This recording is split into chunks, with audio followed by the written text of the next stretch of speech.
If you go to TELYRX.club/AllisonM, you get 20% off your order. This is an online pharmacy that requires no medical data, no personal medical information from you. You consent to the drug. You have an emergency like me, you need an EpiPen, and you don't want to pay what your pharmacy is charging because they're way jacked up. And TELYRX is direct to consumer, so they are very cheap compared to your local pharmacy. Plus, you get 20% off at my website with them, TELYRX.club/AllisonM. But you don't need a prescription because you're consenting to drug. A doctor reviews your consent. You're consenting to the symptoms and what the drug is used for. And the doctor approves your prescription.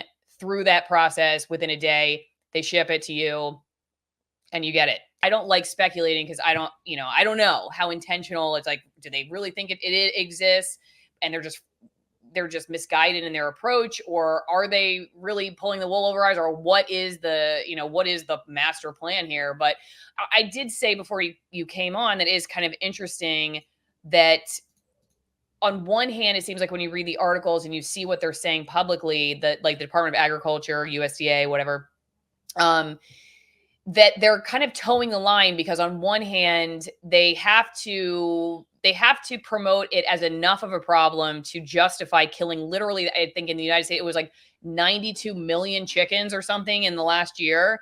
And so they have to justify that, but they also seem to not want to freak people out too much, because then, Tyson Farms and, they're going to explode on the USDA. So I don't know what is going on here. It seems very weird.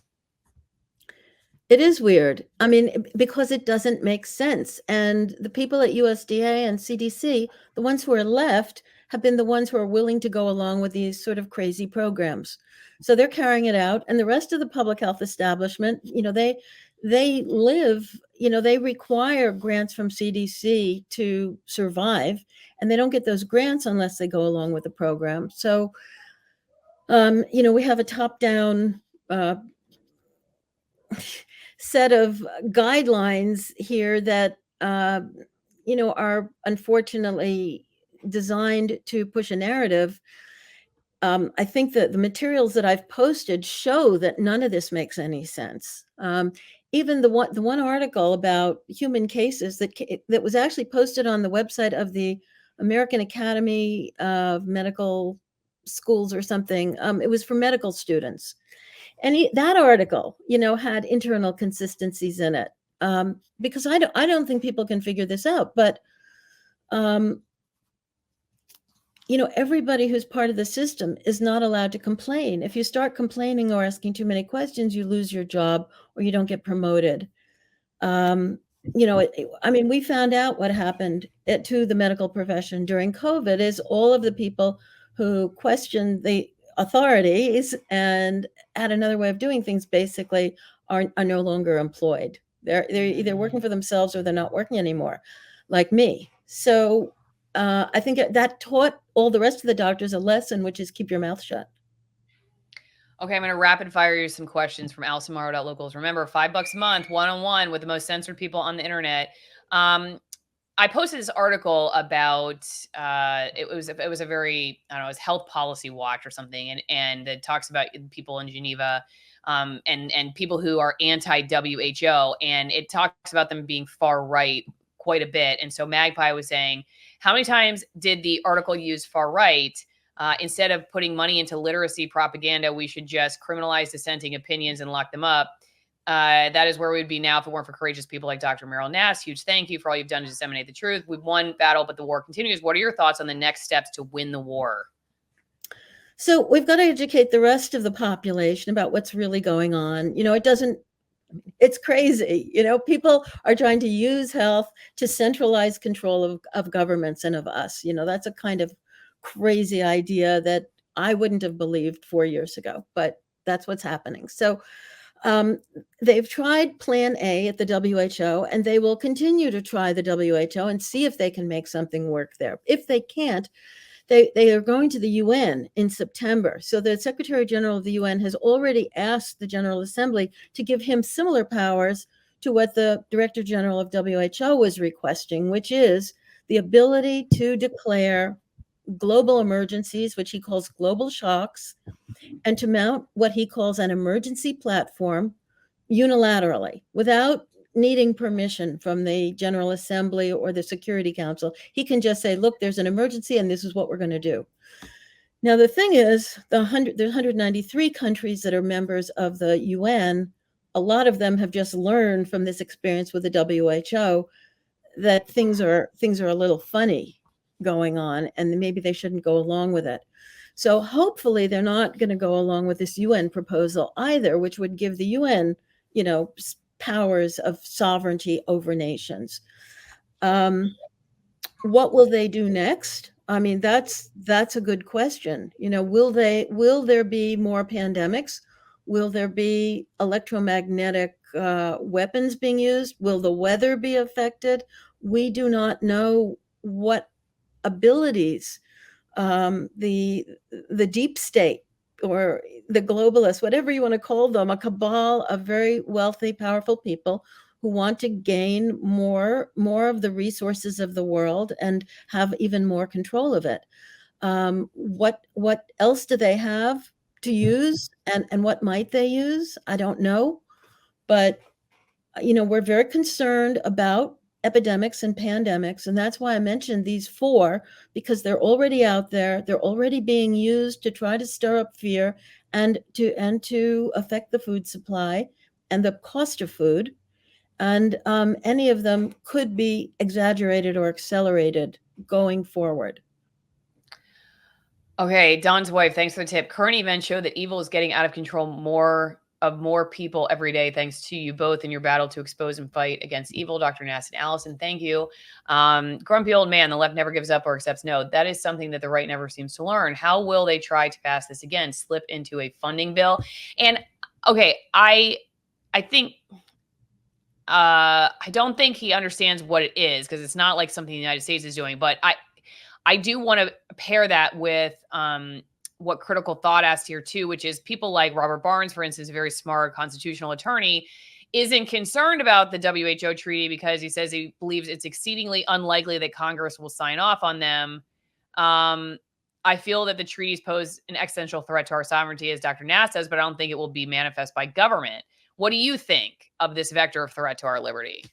Okay, so it's a complicated program, and the cabal that's brought this forward already has control of most of our Western governments, at least the head of state. We saw that during COVID, when all the nations marched in lockstep with the masks, the vaccines, the suppression of hydroxychloroquine and ivermectin, the lockdowns. It's all of that.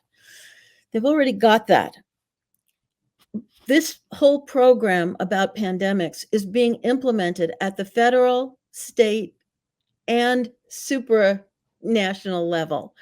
So if you can get it done at the WHO and all the countries go along, great, and then you can impose it on everyone. But if you can't do that, well, it's already being put into national law within the United States. What I felt we needed first was to explain to people what was going on, and it was a lot easier because this meeting was coming up, to explain to people that it's happening at the WHO, and that was a global thing. So people around the world could be educated. But in the National Defense Authorization Act that was passed in December of 2022 and went into force in 2023, you've already got the United States agreeing with the WHO, agreeing with the One Health Plan and the Global Biosecurity Agenda. In some states, in many states, actually, you have laws about the One Health approach and biosecurity plans that are being put forward. And an American law professor, Lawrence Augustin, who has been helping the WHO write these treaties and negotiate them, he's the guy who wrote the law paid by the US CDC right before 9/11 that would give governors and states the power to lock us down, close our businesses, etc. He wrote that law. It was called the Model State Emergency Health Powers Act. And it was passed in almost every state, a version of it. So those things all need to be uprooted, those laws at the state level and at the federal level. We need to get rid of One Health, But this is a very good first step if we can stop it at the WHO, because that's 194 countries. So it's going to be a long struggle, but we see who the enemy is. We can see what they're doing. They've lost the element of surprise and stealth, and now we have our work cut out for us. Okay, Kenny Eagle, did the WHO back off because there was enough resistance inside the US that the measure would fail, or were there other considerations? You kind of went through that answer. Is there anything else you want to add?